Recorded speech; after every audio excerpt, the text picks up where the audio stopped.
Chapter 1, Lesson 1. The rich don't work for money. The poor and middle class work for money. The rich have money work for them. Dad, can you tell me how to get rich? My dad put down the evening paper. Why do you want to get rich, son? Because today Jimmy's mom drove up in their new Cadillac, and they were going to the beach house for the weekend. He took 3 of his friends, but Mike and I weren't invited. They told us we weren't invited because we were poor kids. They did? My dad asked incredulously. Yeah, they did, I replied in a hurt tone. My dad silently shook his head, pushed his glasses up the bridge of his nose, and went back to reading the paper. I stood waiting for an answer. The year was 1956. I was 9 years old. By some twist of fate, I attended the same public school where the rich people sent their kids. We weren't primarily a sugar plantation town. The managers of the plantation and the other affluent people, such as doctors, business owners, and bankers, sent their kids to this elementary school. After grade 6, their children were generally sent off to private schools. Because my family lived on one side of the street, I went to this school. Had I lived on the other side, I would have gone to a different school with kids from families more like mine. After grade 6, these kids and I would go to the public intermediate and high school. There was no private school for them or for me. My dad finally put down the paper. I could tell he was thinking. Well, son, he began slowly, if you want to be rich, you have to learn to make money. How do I make money? I asked. Well, use your head, son, he said, smiling, even though I knew that really meant that's all I'm going to tell you, or I don't know the answer, so don't embarrass me. A partnership is formed. The next morning, I told my best friend, Mike, what my dad had said. As best as I could tell, Mike and I were the only poor kids in the school. Mike was also in this school by a twist of fate. Someone had drawn a jog in the line for the school district, and we wound up in school with the rich kids. We weren't really poor, but we felt as if we were because all the other boys had new baseball gloves, new bicycles, new everything. Mom and Dad provided for us with the basics, like food, shelter, and clothes, but that was about it. My dad used to say, if you want something, work for it. We wanted things, but there was not much work available for 9-year-old boys. So what do we do to make money? Mike asked. I don't know, I said, but do you want to be my partner? He agreed, and so on that Saturday morning, Mike became my first business partner. We spent all morning coming up with ideas on how to make money. Occasionally, we talked about all the cool guys at Jimmy's beach house having fun. It hurt a little, but that hurt was good because it inspired us to keep thinking of a way to make money. Finally, that afternoon, a bolt of lightning struck. It was an idea Mike got from a science book he had read. Excitedly, we shook hands, and the partnership now had a business. For the next several weeks, Mike and I ran around the neighborhood, knocking on doors, asking our neighbors if they would save their toothpaste tubes for us. With puzzled looks, most adults consented with a smile. Some asked us what we were doing, to which we replied, we can't tell you. It's a business secret. My mom grew distressed as the weeks wore on. We had selected a site next to her washing machine as the place we would stockpile our raw materials. In a brown cardboard box that at one time held ketchup bottles, our little pile of used toothpaste tubes began to grow. Finally, my mom put her foot down. The sight of her neighbor's messy, crumpled, used toothpaste tubes had gotten to her. What are you boys doing? She asked. And I don't want to hear again that it's a business secret. Do something with this mess or I'm going to throw it out. Mike and I pleaded and begged, explaining that we would soon have enough and then we would begin production. We informed her that we were waiting on a couple of neighbors to finish their toothpaste so we could have their tubes. Mom granted us 1-week extension. The date to begin production was moved up, and the pressure was on. My first partnership was already being threatened with an eviction notice by my own mom. It became Mike's job to tell the neighbors to quickly use their toothpaste, saying their dentist wanted them to brush more often anyway. I began to put together the production line. One day, my dad drove up with a friend to see two 9-year-old boys in the driveway with the production line operating at full speed. There was fine white powder everywhere.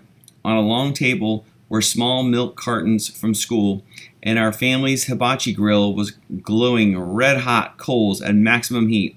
Dad walked up cautiously, having to park the car at the base of the driveway since the production line blocked the carport. As he and his friend got closer, they saw a steel pot sitting on top of the coals in which the toothpaste tubes were being melted down. In those days, toothpaste did not come in plastic tubes. The tubes were made of lead.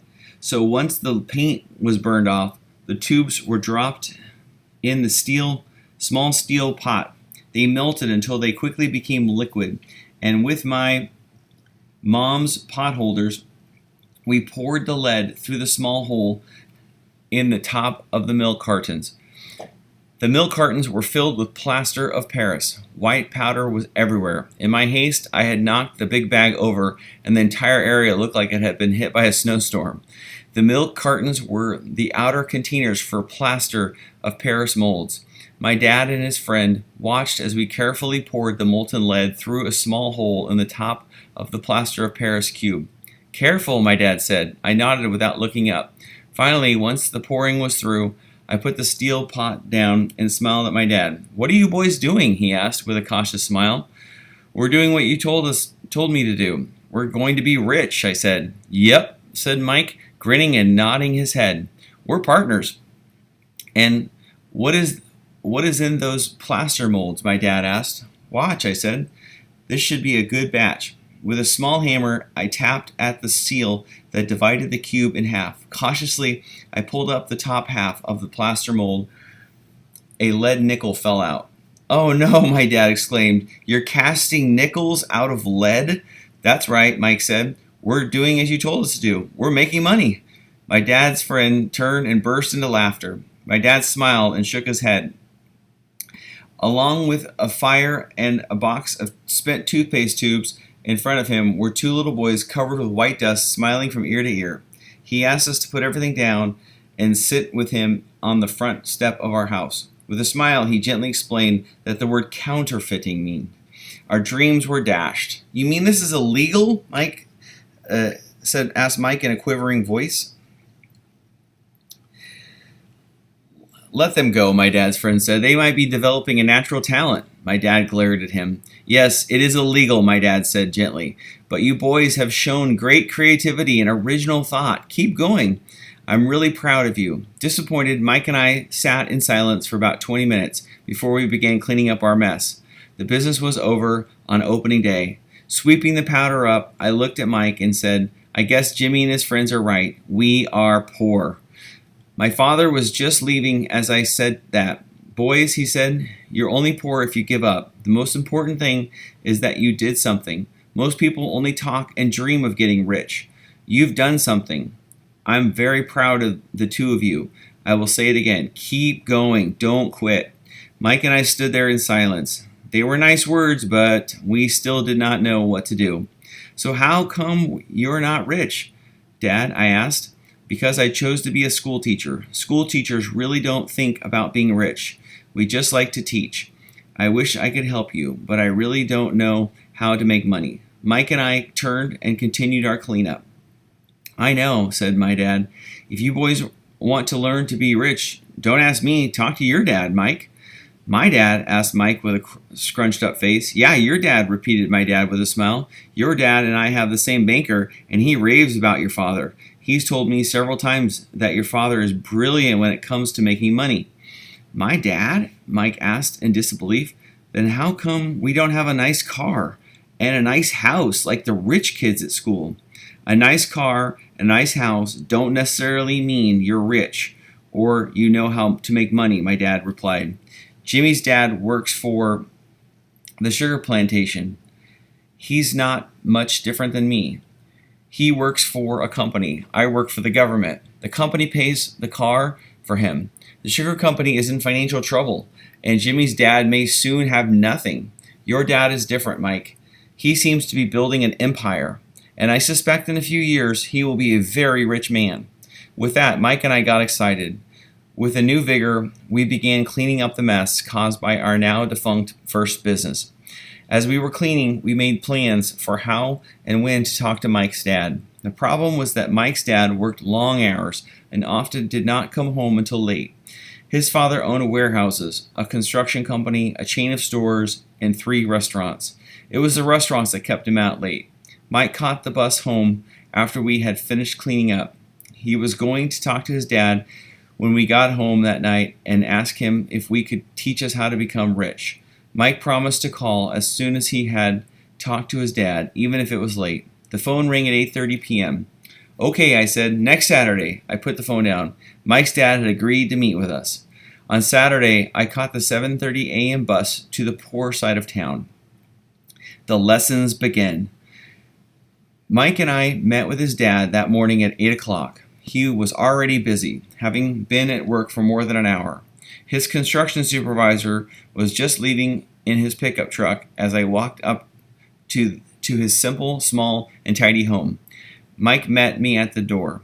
Dad's on the phone, and he said to wait on the back porch, Mike said as he opened the door. The old wooden floor cracked as I stepped across the threshold of the aging house. There was a cheap mat just inside the door. The mat was there to hide the years of wear from countless footsteps that the floor had supported. Although clean, it needed to be replaced. I felt claustrophobic as I entered the narrow living room that was filled with old, musty, overstuffed furniture that today would be collector's items. Sitting on the couch were 2 women, both a little older than my mom. Across from the women sat a man in workman's clothes. He wore khaki slacks and a khaki shirt, neatly pressed but without starch, and polished work boots. He was about 10 years older than my dad. They smiled as Mike and I walked past them toward the back porch. I smiled back shyly. Who are those people? I asked. Oh, they work for my dad. The older man runs his warehouses, and the women are the managers of the restaurants. And as you arrived, you saw the construction supervisor who was working on a road project about 50 miles from here. His other supervisor, who is building a tract of houses, left before you got here. Does this go on all the time? I asked. Not always, but quite often, said Mike, smiling as he pulled up a chair to sit down next to me. I asked my dad if he would teach us to make money, Mike said. Oh, and what did he say to that? I asked with cautious curiosity. Well, he had a funny look on his face at first, and then he said he would make us an offer. Oh, I said, rocking my chair back against the wall. I sat there perched on 2 rear legs of the chair. Mike did the same thing. Do you know what the offer is? I asked. No, but we'll soon find out. Suddenly, Mike's dad burst through the rickety screen door onto the porch. Mike and I jumped to our feet, not out of respect, but because we were startled. Ready, boys? He asked as he pulled up a chair to sit down with us. We nodded our heads as he pulled our chairs away from the wall to sit in front of him. He was a big man, about 6 feet tall and 200 pounds. My dad was taller, about the same weight, and 5 years older than Mike's dad. They sort of looked alike, though not of the same ethnic makeup. Maybe their energy was similar. Mike says you want to learn to make money. Is that correct, Robert? I nodded my head quickly, but with a little trepidation. He had a lot of power behind his words and smile. Okay, here's my offer. I'll teach you, but I won't do it classroom style. You work for me. I'll teach you. You don't work for me. I won't teach you. I can teach you faster if you work, and I'm wasting my time if you just want to sit and listen like you do in school. That's my offer. Take it or leave it. May I ask a question first? I asked. No, take it or leave it. I've got much work to do to waste my time. If you can't make up your mind decisively, then you'll never learn to make money anyway. Opportunities come and go. Being able to know when to make quick decisions is an important skill. You have the opportunity that you asked for. School is beginning, or it's over in 10 seconds. Mike's dad said with a teasing smile. Take it, I said. Take it, said Mike. Good, said Mike's dad. Mrs. Martin will be by in 10 minutes. After I'm through with her, you'll ride with her to my superette, and you can begin working. I'll pay you 10 cents an hour, and you'll work 3 hours every Saturday. But I have a softball game today, I said. Mike's dad lowered his voice in a stern tone. Take it or leave it, he said. I'll take it, I replied, choosing to work and learn instead of playing. 30 cents later. By 9 a.m. that day, Mike and I were working for Mrs. Martin. She was a kind and patient woman. She always said that Mike and I reminded her of her 2 grown sons. Although kind, she believed in hard work and kept us moving. We spent 3 hours taking canned goods off the shelves, brushing each can with a feather duster to get the dust off, and then restacking them neatly. It was excruciatingly boring work. Mike's dad, whom I call my rich dad, owned 9 of these little superettes, each with large parking lot. They were the early version of the 7-Eleven convenience store, little neighborhood grocery stores where people bought items such as milk, bread, butter, and cigarettes. The problem was that this was Hawaii before air conditioning was widely used, and the stores could not close their doors because of the heat. On 2 sides of the store, the doors had to be wide open to the road and parking lot. Every time a car drove by or pulled into the parking lot, dust would swirl and settle in the store. We knew we had a job as long as there was no air conditioning. For 3 weeks, Mike and I reported to Miss Martin and worked our 3 hours. By noon, our work was over, and she dropped 3 little dimes in each of our hands. Now, even at the age of 9 and mid-1950s, 30 cents was not too exciting. Comic books cost 10 cents back then, so I usually spent my money on comic books and went home. By Wednesday of the 4th week, I was ready to quit. I had agreed to work only because I wanted to learn to make money for Mike's dad, and now I was a slave for 10 cents an hour. On top of that, I had not seen Mike's dad since that first Saturday. I'm quitting, I told Mike at lunchtime. School was boring, and now I didn't even have my Saturdays to look forward to.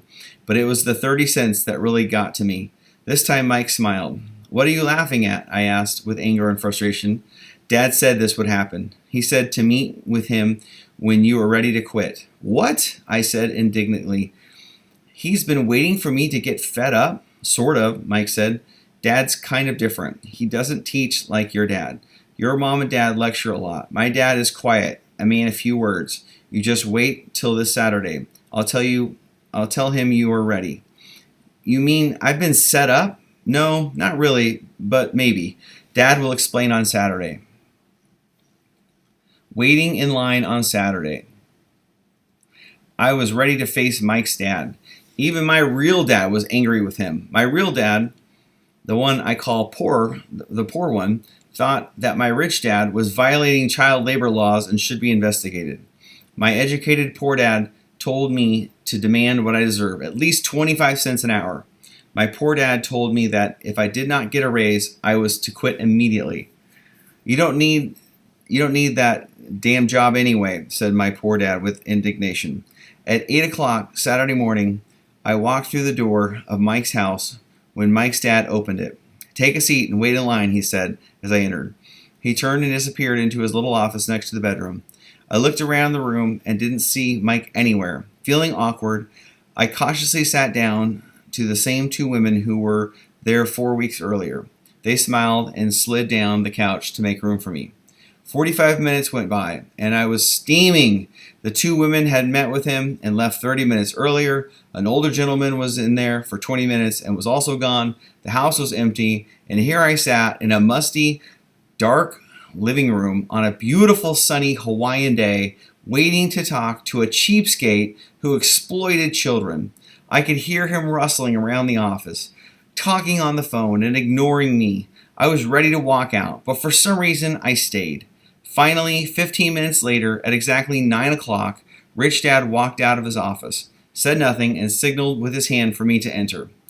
I understand you want a raise, or you're going to quit, Rich Dad said, as he swiveled in his office chair. Well, you're not keeping your end of the bargain, I blurted out, nearly in tears. It was really frightening for me to confront a grown-up. You said that you would teach me if I worked for you. Well, I've worked for you. I've worked hard. I've given up my baseball games to work for you, but you haven't kept your word, and you haven't taught me anything. You are a crook like everyone in town thinks you are. You're greedy. You want all the money and don't take care of your employees. You made me wait and don't show me any respect. I'm only a little boy, but I deserve to be treated better." Rich Dad rocked back in his swivel chair, hands up to his chin, and stared at me. "Not bad," he said. "In less than a month, you sound like most of my employees." "What?" I asked, not understanding what he was saying. I continued with my grievance. "I thought you were going to keep your end of the bargain and teach me. Instead, you want to torture me. That's cruel. That's really cruel." "I am teaching you," Rich Dad said quietly. "What have you taught me?" "Nothing," I said angrily. "You haven't even talked to me once since I agreed to work for peanuts. 10 cents an hour? Ha! I should notify the government about you. We have child labor laws, you know. My dad works for the government, you know." "Wow," said Rich Dad. "Now you sound just like most of the people who used to work for me, people I've either fired or who have quit." "So what do you have to say?" I demanded, feeling pretty brave for a little kid. "You lied to me. I've worked for you, and you have not kept your word. You haven't taught me anything." "How do you know that I have not taught you anything?" asked Rich Dad calmly. "Well, you've never talked to me. I worked for 3 weeks, and you haven't taught me anything," I said with a pout. "Does teaching mean talking or a lecture?" Rich Dad asked. "Well, yes," I replied. "That's how they teach you in school," he said, smiling. "But that is not how life teaches you. And I would say that life is the best teacher of all. Most of the time, life does not talk to you. It just sort of pushes you around. Each push is life saying, 'Wake up. There's something I want you to learn.'"